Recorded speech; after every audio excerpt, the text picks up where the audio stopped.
My phone screen was glowing in the dark, lighting up my bedroom like a small emergency. 63 missed messages from my family, all stacked on top of each other, all saying some version of, "Please talk to us. Please pick up." A few weeks earlier, I would have answered in a heartbeat. Back then, I still believed my mom when she said she would move in for a week to help me after my hip surgery, that she would cook, clean, and make sure I did not fall, trying to get to the bathroom on crutches. My name is Nora Hayes. I am 31 and I live alone in a third-floor walk-up in Portland. I went into surgery thinking at least I would not have to go through recovery alone.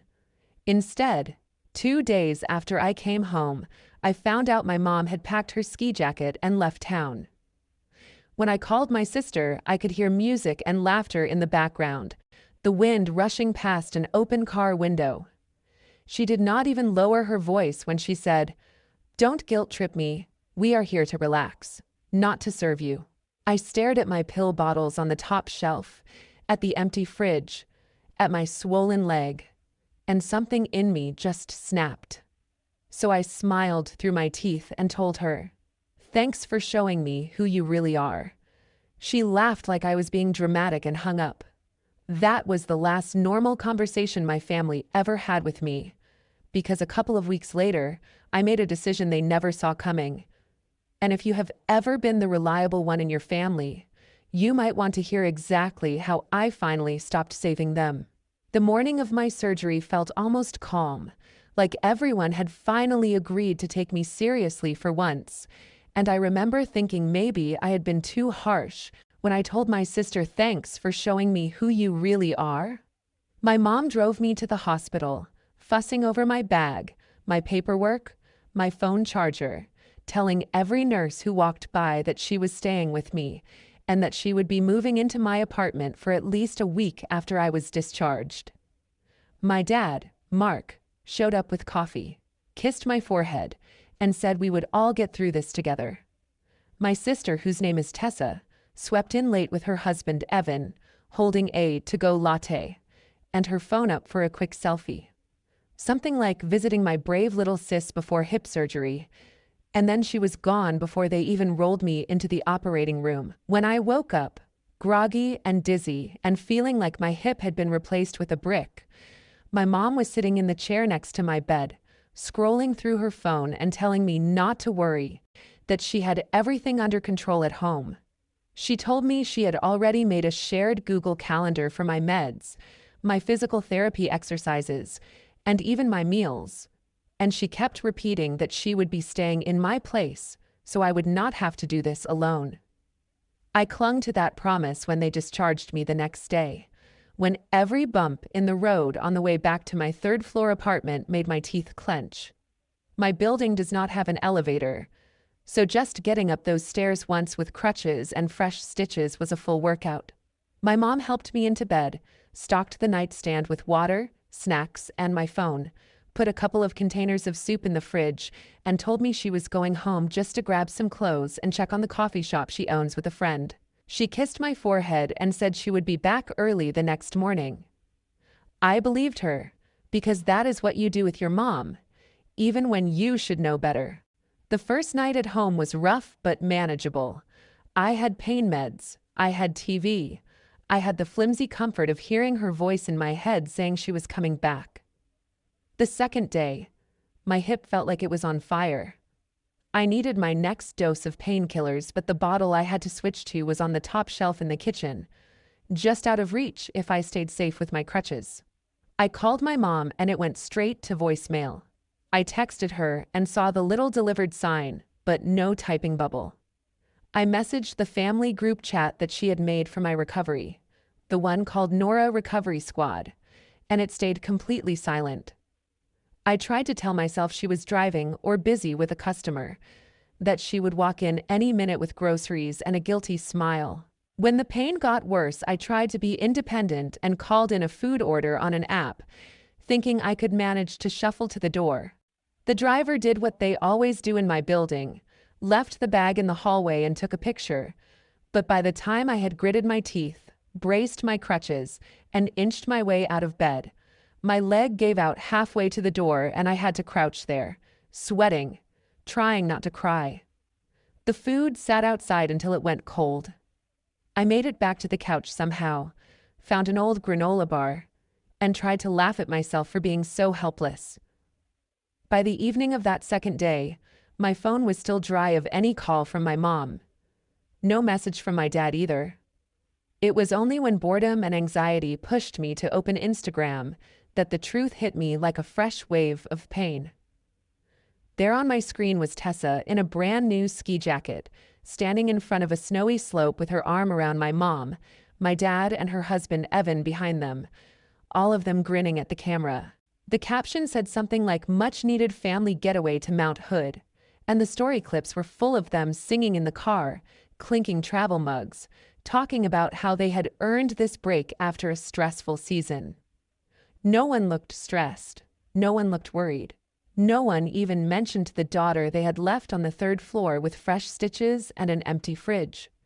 In that moment, staring at their perfect little family ski trip, the last of my excuses for them disappeared, and the hurt started to harden into something colder that would shape everything I did next. I stared at that picture so long my eyes started to burn. Then I did the only thing that made sense in that moment. I hit call on my sister's name. It rang way too many times before she picked up, and the second she did, I could hear music, laughter, somebody talking about the fresh powder like they were in a ski commercial. She did not even say hello, just a quick, "Hang on, guys, it's my sister." And then she put the phone to her ear. I said her name once, trying to keep my voice steady, and told her I was out of real food, that I could not reach my next bottle of meds on the top shelf, that Mom had not come back like she promised. There was a pause, and then she let out this long, annoyed sigh, like I had just interrupted her manicure. "Nora," she said, "you cannot do this right now. We are finally out of town. We needed this." I told her I was not asking for a vacation. I was asking for someone to help me not fall on my face trying to get to the bathroom. She laughed, not a nice laugh, more like a little scoff, and said, "Don't guilt trip me. We're here to relax, not to serve you." The word serve hit harder than it should have. I could hear my mom in the background asking who it was, and my sister muffled the phone to say, "It's just Nora. She's freaking out again." I went quiet for a second, staring at the empty living room, the pill bottle glinting on that stupid high shelf, the cold soup container in the trash. Then I felt something in me click into place. I smiled even though she could not see it and said, "Thanks for showing me who you really are." She made this little sound, half irritated, half amused, and said I was being dramatic, that I always turned everything into a crisis. And before I could answer, she said, "You're an adult. Order some food and stop making us feel bad," and hung up. I tried calling my mom next, thinking maybe she would at least pretend to care, but it went straight to voicemail. My dad did the same. The group chat called Nora Recovery Squad still sat there with my last message about needing help and absolutely no replies. Just our smiling profile pictures lined up at the top like some cruel joke. I ended up calling my Aunt Rachel, the one person outside the four of us who usually played referee when things got tense. She answered on the second ring, cheerful, asking if I was excited to be done with surgery. When I told her I was already home and alone, that everyone had gone to Mount Hood without even telling me, she went quiet in a way that did not feel comforting. Just awkward. I sent her a picture of my leg in its brace, and another of my mostly empty fridge, and after a minute she replied with a little heart and a message that said, "I'm sure they just needed a break, sweetie. Try to be understanding, okay? You're strong. You can handle this." That was it. No offer to come by. No can I bring you anything. Just a reminder to keep playing the strong one. Later that afternoon, when the pain was bad again and I tried to get up for the bathroom, my crutch slipped on a loose edge of the rug. I went down hard on my hands and knees, sending this sharp bolt of pain up through my hip that made my vision blur. For a good 30 seconds, I just lay there on the floor, breathing like I had run a marathon, realizing if anything worse happened right then, nobody was coming. My phone was on the couch, buzzing every few minutes with new videos from Tessa's story, clips of my mom laughing in a ski lift, my dad holding up a paper cup of hot chocolate like a toast. When I finally crawled back, I saw he had posted his own picture too. All of them in front of the lodge with the caption, "Much needed family reset, #blessed, #winter getaway." I stared at the word family until it almost stopped looking like a real word. In that moment, something inside me shifted from hurt to clarity. If I kept pretending this was just a misunderstanding, I was going to drown. So I opened the Notes app on my phone and started writing everything down. The dates, the promises, the screenshots, the unanswered calls. I did not know exactly what I was going to do with it yet, but I knew one thing for sure. I was done pretending that being the strong one meant letting them walk all over me. A week after that fall on the rug, the purple and yellow bruises on my knees had started to fade, but the ache in my hip had settled into this low, steady throb that made every movement a negotiation. Nights were the worst. The pain would wake me up around 3 in the morning, and the apartment would be so quiet that I could hear the hum of the fridge and the traffic far below my windows. That was when my brain liked to rewind everything and hit replay. I kept seeing that photo of my family at Mount Hood, skis propped up, my mom's arm around my sister, my dad grinning like some ad for wholesome winter memories, and it made my chest tighten in a way the pain meds could not touch. At first, I just wrote about it to stay sane. I had a note on my phone titled, "Things I Don't Want to Forget," and I filled it with small, stupid details. The timestamp on the selfie my sister took at the hospital versus the timestamp on the first ski trip photo. The exact wording of the voicemail my mom left me before surgery about not worrying. The way my dad's caption on his post said "family reset" like I had never existed. But the more I wrote, the more my notes stopped being about this one betrayal and started reaching back further, into years of little moments I had brushed off because that was easier. I remembered the first time my parents floated the idea of buying a cabin near Mount Hood. It had been pitched to me as a dream we all shared, a cozy A-frame where we could spend holidays and get out of the city. I was the one who sat at their kitchen table with a laptop and a spreadsheet, running numbers on mortgages and property taxes while my mom talked about string lights and my sister scrolled through Pinterest for decor ideas. When the loan officer said my parents' income and credit would not quite cut it, everyone looked at me. "You're so good with money," my mom said, almost proud, like it was a character flaw she could finally use. "If we put you on the application, it will go through." I remember hesitating, but only for a minute. I told myself this was what adults did. We invested, we built something together, we trusted each other. The cabin became another project I managed behind the scenes. I set up the autopay for the mortgage, arranged the insurance, put the internet and utilities on my card because, as my dad reminded me whenever it came up, I understood all that tech stuff better than he did. They would send me money when they remembered, and I would patch over whatever was missing, telling myself it would even out. It never really did. The same thing had happened with my sister's business. When she decided to turn her home decor hobby into a full online shop, I was the one who stayed up late building her a basic inventory system, connecting her payment processor, and organizing a year's worth of crumpled receipts into something the IRS would accept.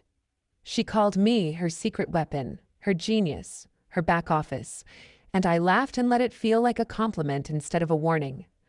Lying on my couch after surgery, leg elevated, phone warm in my hand, those memories stopped feeling charming and started feeling like data points in a pattern I had not wanted to see. I opened my email and searched for every document with the cabin's address in it.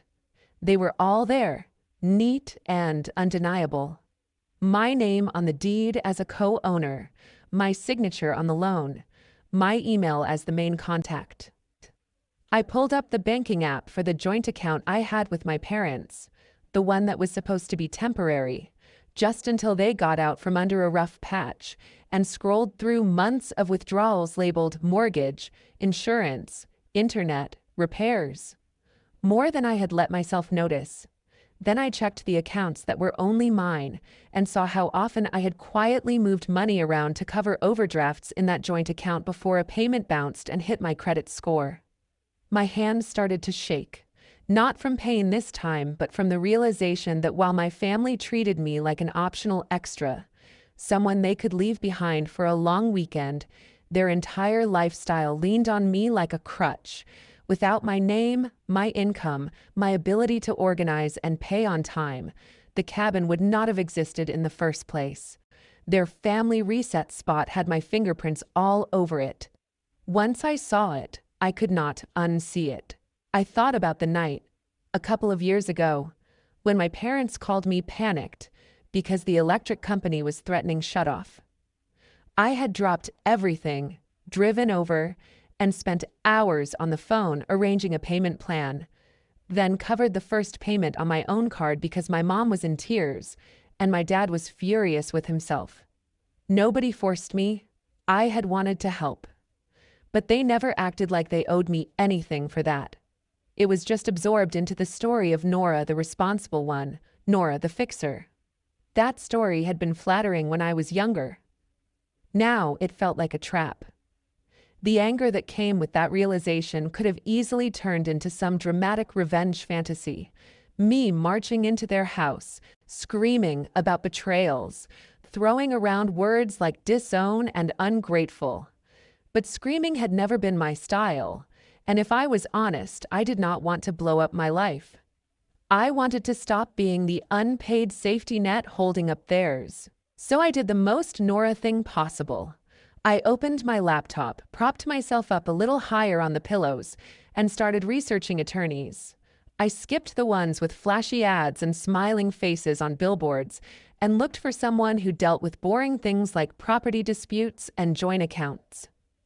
I found a small firm with a bland website and a bunch of good reviews that mention words like straightforward and practical, and that sounded like exactly what I needed.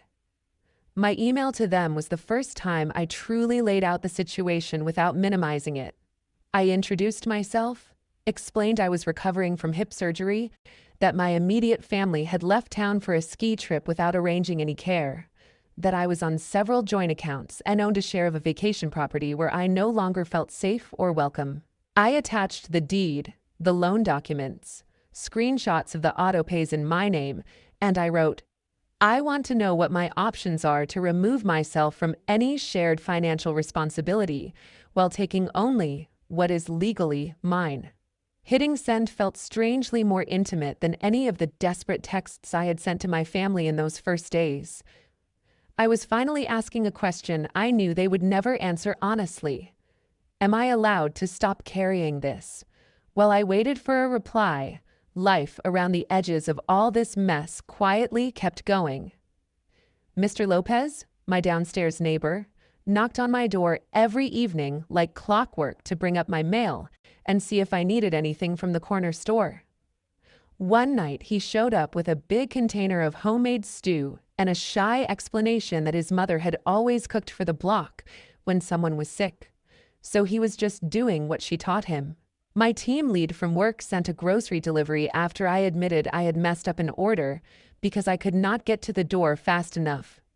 She filled it with easy stuff, microwavable meals, cut fruit, nothing that required bending or lifting. The group chat with my hiking and board game friends stayed active, full of memes and check-ins and stupid jokes about me leveling up in real life with my new metal hip. And they kept reminding me that when I was up for it, they would figure out stairs and rides and whatever else I needed. None of those people had any obligation to me. They did not share my DNA. They did not benefit from my credit score. That contrast made my family's silence feel even louder. A couple of days later, the attorney wrote back. His email was calm, almost dry, and exactly what I hoped for. He thanked me for the documentation, confirmed that as a co-owner, I had the right to ask for my share of the cabin's value, either through a buyout at fair market price or by sale and division of the proceeds. He stated clearly that I could remove my name and card information from any joint accounts and autopays going forward, that I did not have to keep backing debts I did not control. He did not call it revenge. He called it restructuring my financial boundaries. We can start with a consultation and a few letters, he wrote. But the direction is up to you. You don't need anyone's permission to protect yourself. I read that last sentence 3 times, then a 4th, letting it sink in. My whole life, it felt like my job was to protect everyone else, to make sure nothing collapsed on their watch. Sitting there with my laptop in my lap and my hip throbbing just enough to remind me of why I was doing this, I realized maybe it was okay if something finally collapsed on theirs. I was not plotting to destroy them. I was simply stepping out from under a weight they had pretended was ours when it had really been mine all along. For the first time since the surgery, I felt something that was not pain or anger. It was a thin, steady line of resolve. They had chosen a ski trip over me. I was about to choose myself over their comfort, and I had a feeling they would not see it coming until it was already done. 2 weeks after I sent that first email, I was moving better on my crutches, and the fog from the painkillers had thinned just enough for me to sign my name without shaking. The attorney and I had a short video call where he walked me through everything in a calm, almost boring voice that made the whole thing feel less like revenge and more like accounting. And that actually suited me. First, we drafted letters to the bank where I shared an account with my parents, the one that had slowly turned into a catch-all for cabin expenses and emergencies. The letter said I would be closing my connection to it, that I no longer consented to any automatic drafts using my name or credit, and that any debts going forward would belong to them alone. Then we prepared a notice to the company that handled the cabin's mortgage and another to the insurance provider, letting them know I intended to withdraw my name from the loans and policies and asking for the formal process to either be bought out at fair market value or to trigger a sale if my co-owners could not or would not cover my share. Seeing my family's financial life laid out in legal language made me realize just how deeply I had been woven into it. It was like someone had finally turned on the lights in a room I had been walking through in the dark for years. At the attorney's suggestion, I also went into every autopay portal I could remember setting up: cabin internet, cabin utilities, even a couple of bills tied to my parents' house that I had added my card to just for a month years ago. I removed my card information, canceled payments going forward, and printed confirmation pages, sending copies to the attorney in case anyone tried to say they did not know. Each click felt oddly similar to paying those bills in the first place, except this time, instead of draining my account, I was reclaiming it. They came back from Mount Hood about halfway through this process. I knew because my mother, Diane, finally called me, not to ask how I was, but to ask why the electric company had sent them a warning about a missed payment. I answered on the second ring and listened as she launched straight into, "I thought you were handling that. It bounced. What is going on?" I waited until she ran out of steam and then said, calmly, "I was handling it.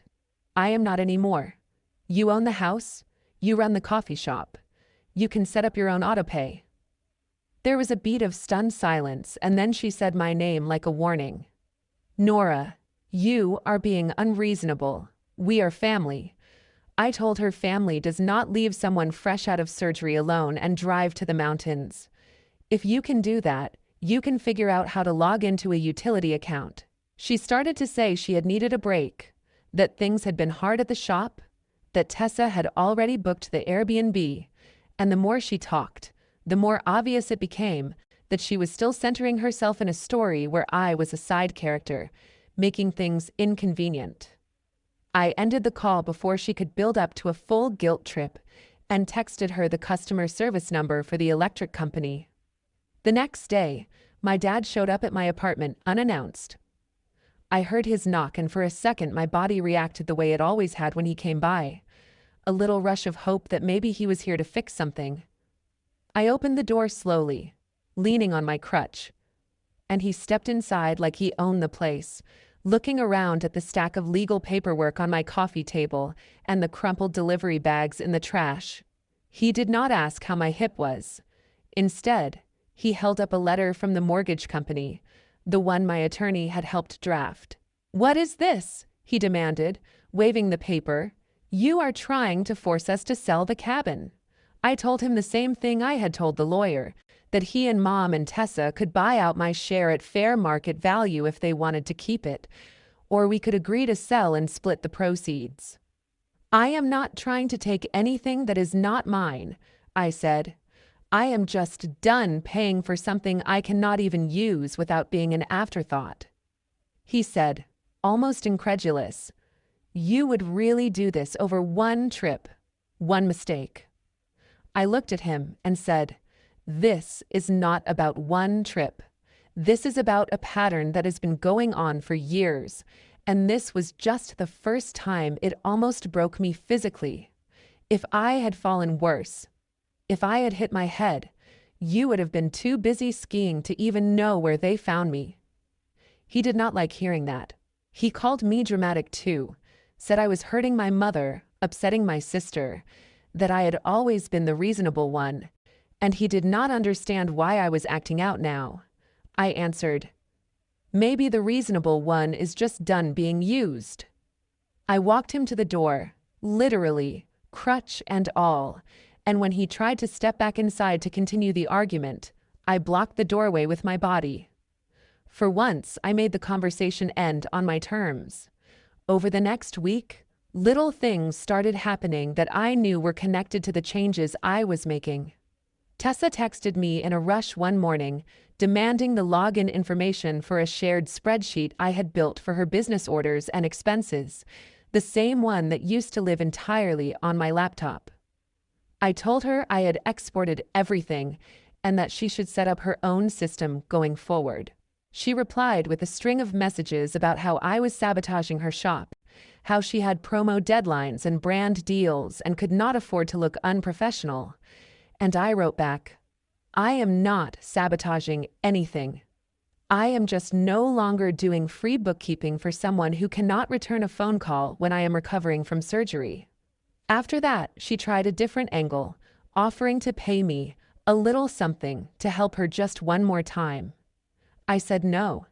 Each refusal felt like a small rebellion against the version of me they counted on, the one who never said no, the one who always stepped in before consequences could catch up with them. Bills that used to quietly disappear because I covered them started arriving in their mailbox with big red notices. Late fees hit accounts I was no longer connected to. My attorney emailed to say the process for dealing with the cabin had officially started, that the mortgage company needed a decision. For the first time in a long time, the pressure was not sitting squarely on my shoulders. It was on theirs, where it honestly should have been all along. And underneath the anxiety and the unfamiliar silence from my family, there was a strange, steady feeling growing in my chest. It was not revenge in the movie sense. No dramatic reveal, no gasps. It was more like finally stepping out from under a load you did not realize you had been carrying your entire adult life, and knowing if someone else dropped it now, it would not crush you anymore. A few weeks after my dad stood in my doorway waving that mortgage letter around, the fallout finally caught up with them. And that was when the 63 notifications started piling up on my phone like a digital avalanche.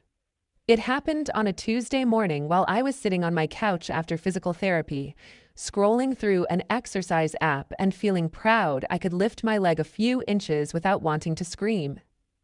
My phone buzzed once, then again, until it would not stop. Missed calls from Mom, from Dad, from Tessa. Voicemail alerts, texts pouring into the family group chat that had been dead silent when I needed a glass of water. They all had the same desperate rhythm. Nora, pick up. We need to talk. This has gone too far. Please answer. I tapped the thread open and saw paragraph after paragraph. My mom was asking why the cabin mortgage company was suddenly talking about a forced sale, insisting that she and my dad could not qualify to refinance without my income on the application. She wrote, "You are going to make us lose our place, the only thing that actually brings this family joy." My dad sent a blurry photo of a past due notice with a red stamp and asked if there was some kind of mistake with the autopay, like maybe I had accidentally turned it off. Tessa, of course, came in hot. She accused me of trying to ruin her life, typed in all caps about how losing the cabin would mean losing essential content for her brand, how a recent email from the IRS about reviewing her returns had spooked one of her sponsors and made them pause a deal. She wrote, "I trusted you with my numbers, and now you abandon me, like I had been the one who ghosted her while she lay in a hospital bed." I read every message carefully, partly out of habit, partly out of morbid curiosity. They were full of fear and anger and blame, but not one of them said, "We are sorry we left you alone after surgery." Not one of them acknowledged the picture of the empty fridge or the unanswered calls. It was like we were living in two different stories, and they had decided the only one that mattered was the one where I suddenly turned into the villain. While they were firing off text grenades, the more official consequences were rolling in on their side. My attorney forwarded me updates from the mortgage company. My parents and Tessa had been given options: buy out my share or agree to sell. Their late payments and their weaker credit without my score propping everything up made the first option almost impossible. They stalled, they argued, they tried to negotiate, but numbers do not care about feelings. In the end, the only realistic path was putting the cabin on the market. The thought of that place actually selling, of the A-frame in the snow with its string lights and cute mugs disappearing from their feed, made a part of me sad, because I had once been excited about it too. Mostly, though, it felt fair. If they wanted to treat the cabin like a symbol of their perfect family life, then they could let that symbol go the same way they let me go, by turning their backs when it mattered. Around the same time, Tessa texted me a screenshot of a letter from the IRS, a notice that they were reviewing her past returns and needed additional documentation. She sent it with the message, "Are you happy now?" and a crying emoji. I reminded her I had not filed anything for her that year, that I had told her weeks before surgery she would need to hire a real accountant if she wanted to expand her business. I did not tell her what I was thinking, which was that years of shoving receipts into bags and asking her genius sister to fix it at the last minute had finally met a wall that did not budge. My mom's messages got more erratic as the days went by. She bounced between accusing me of betrayal and begging me to just come over and talk it out like we always do. Which was funny, because what we had always done was me smoothing things over so no one ever had to change. She wrote about the coffee shop's slow winter sales, about how the stress was making her chest tight, about how my dad was snapping at her more. My dad sent one long text about how he had to borrow money from a friend to fix his truck, and how humiliating that felt.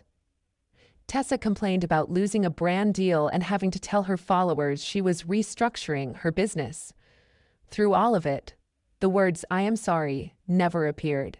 My Aunt Rachel chimed in too, leaving me voicemails where she said things like, "Families go through rough patches, honey. You cannot burn it all down over one bad choice. And you know your mother loves you. She just does not always show it the right way." She sounded more panicked about the cabin than about anything that had happened to me physically. I wanted to ask her if she had looked at the photos I sent from that first week, of my legs strapped into a brace and my empty counters, but I knew it would not matter. People who have decided you are too strong to need help will twist themselves into knots before admitting they were wrong.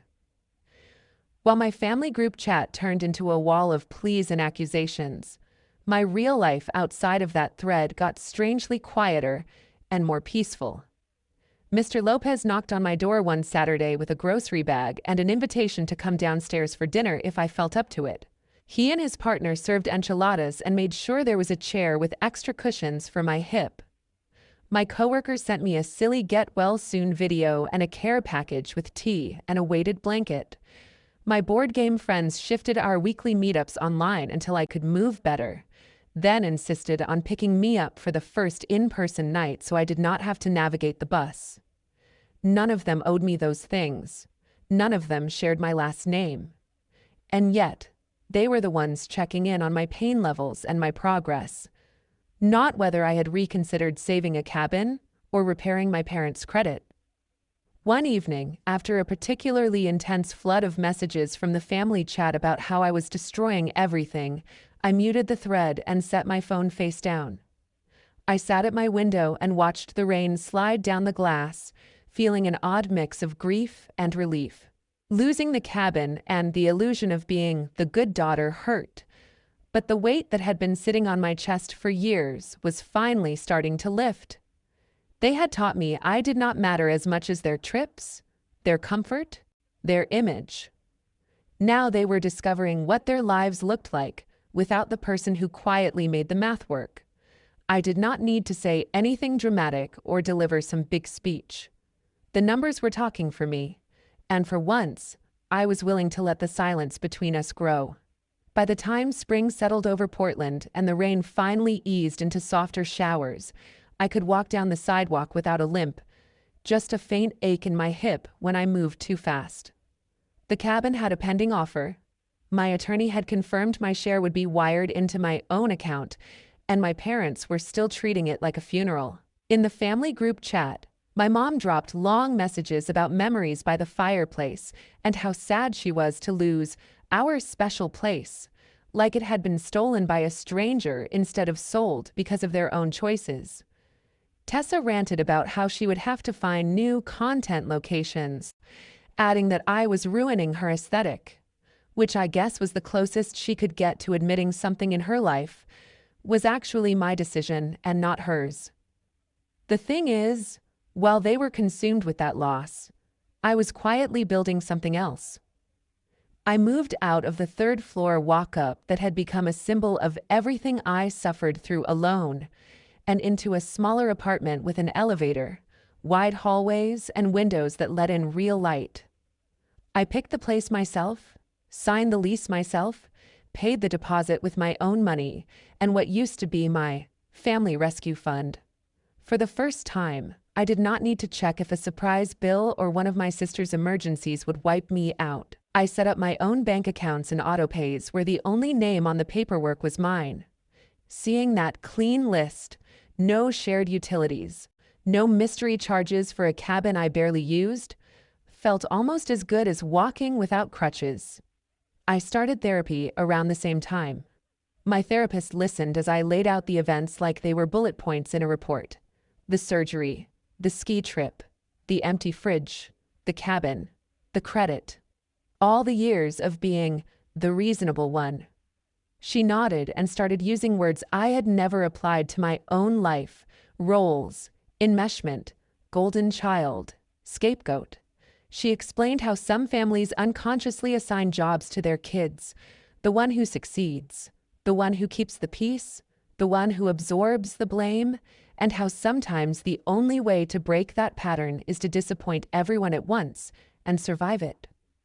She told me that holding a boundary is not cruelty, even if other people feel hurt by it. It is just telling the truth about what you can and cannot carry anymore. That idea stayed with me long after our sessions ended each week. My parents and Tessa still texted now and then.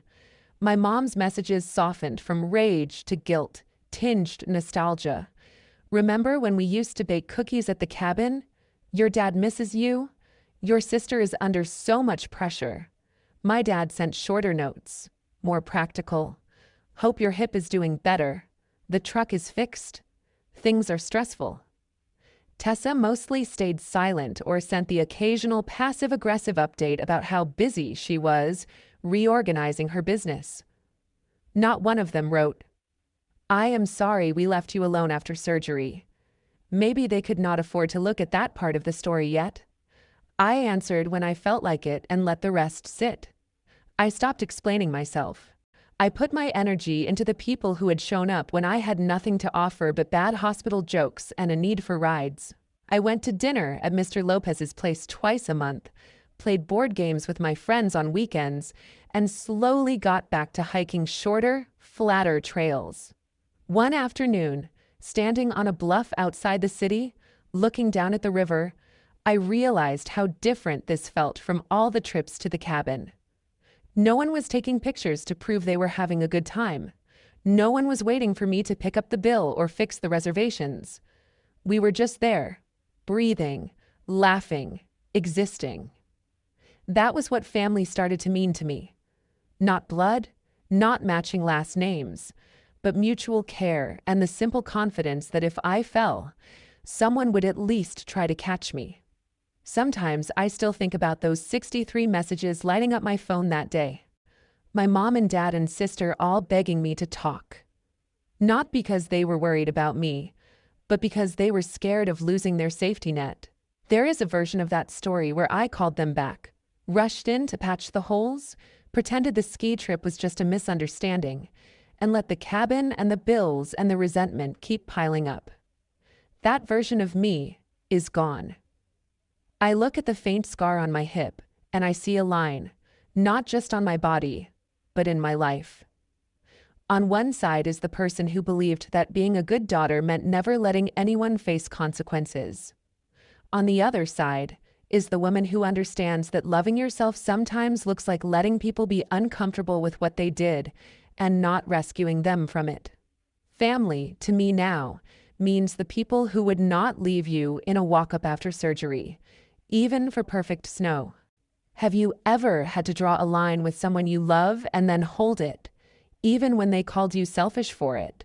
And did it end up saving you more than it hurt them?